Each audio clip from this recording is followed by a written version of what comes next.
بسم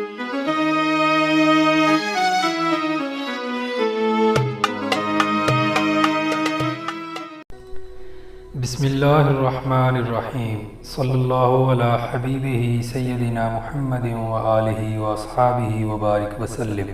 السلام علیکم سامعین و ناظرین۔ ایک دن حضرت علی رضی اللہ تعالیٰ عنہ مدینہ منورہ کی گلی میں سے گزر رہے تھے۔ آپ علیہ السلام نے دیکھا ایک عورت کو کچھ افراد گھسیٹتے ہوئے لے جا رہے ہیں۔ وہ عورت خوف کی وجہ سے کانپ رہی تھی اور مرد حضرات اس عورت کو گھسیٹتے ہوئے لے جا رہے تھے۔ جب سیدنا علی المرتضیٰ کرم اللہ وجہ الکریم نے یہ ماجرا دیکھا تو سیدنا علی المرتضیٰ کرم اللہ وجہ الکریم نے ان آدمیوں سے پوچھا کہ کیوں آپ اس عورت کو گھسیٹتے ہوئے لے جا رہے ہو؟ تو ان لوگوں نے کہا اس عورت نے بدکاری کی ہے، زنا کیا ہے، اور سیدنا حضرت عمر بن خطاب رضی اللہ تعالیٰ عنہ نے یہ حکم دیا ہے کہ اس عورت کو سنسار کر دیا جائے۔ جب مولا علی کرم اللہ وجہ الکریم نے ان لوگوں سے یہ بات سنی تو آپ علیہ السلام نے اس عورت کو ان لوگوں کی گرفت سے آزاد کروایا اور پھر ان لوگوں سے فرمایا جاؤ، اور وہ لوگ وہاں سے چلے گئے۔ اور پھر حضرت عمر بن خطاب رضی اللہ تعالیٰ عنہ کے پاس پہنچ گئے اور انہیں بتایا کہ آپ رضی اللہ تعالیٰ عنہ نے جس عورت کو ہمیں سنسار کرنے کا حکم دیا تھا وہ کام کرنے سے مولا علی علیہ السلام نے روک دیا ہے اور اس عورت کو ہم سے آزاد کروا دیا ہے، ہمیں جھٹکا اور وہاں سے جانے کو کہا۔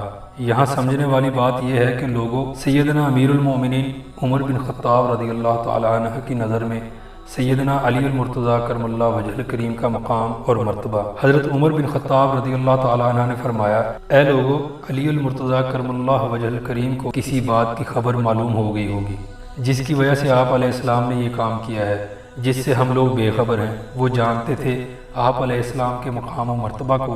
آپ رضی اللہ تعالیٰ عنہ نے فرمایا کہ اس کے پیچھے ضرور کوئی وجہ ہوگی۔ آپ رضی اللہ تعالیٰ عنہ نے لوگوں کو حکم دیا آپ علیہ السلام کو میرے پاس لے کر آئیں۔ آپ علیہ السلام کو اپنے پاس بلایا ہے۔ یہ سن کر آپ علیہ السلام حضرت عمر رضی اللہ تعالیٰ عنہ کے پاس تشریف لے گئے تو حضرت عمر رضی اللہ تعالیٰ عنہ نے آپ علیہ السلام سے دریافت فرمایا، یا علی علیہ السلام، کیا وجہ ہے کہ آپ علیہ السلام نے لوگوں کو کیوں روکا اس بدکار عورت کو سنسار کرنے سے؟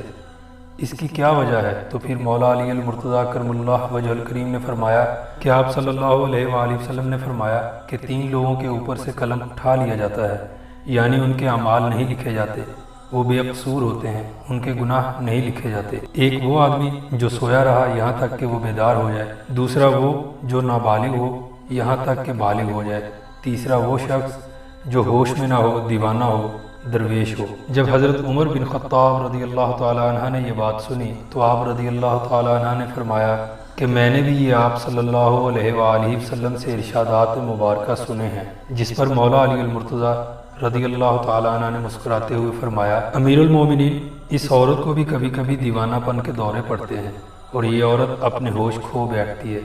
ہو سکتا ہے وہ آدمی جس نے اس کے ساتھ گناہ کیا ہے اس نے اس کے دیوانے پن کا فائدہ اٹھایا ہو۔ تو پھر حضرت عمر رضی اللہ تعالیٰ عنہ نے حضرت علی رضی اللہ تعالیٰ عنہ کی یہ بات سن کر آپ رضی اللہ تعالیٰ عنہ نے اس عورت کے آزاد ہونے کا حکم جاری فرما دیا۔ اسلامی تاریخ میں انصاف کی بڑی مثالیں ہمیں ملتی ہیں، لیکن اس واقعہ سے بہت سی باتیں واضح ہوتی ہیں۔ اس سے سیدنا مولا علی المرتضیٰ کرم اللہ وجہ الکریم کی علمی فراست کی تصویر نظر آتی ہے، اور یہ بھی پتہ چلتا ہے کہ آپ علیہ السلام کی احادیث پر گرفت کتنی مضبوط تھی۔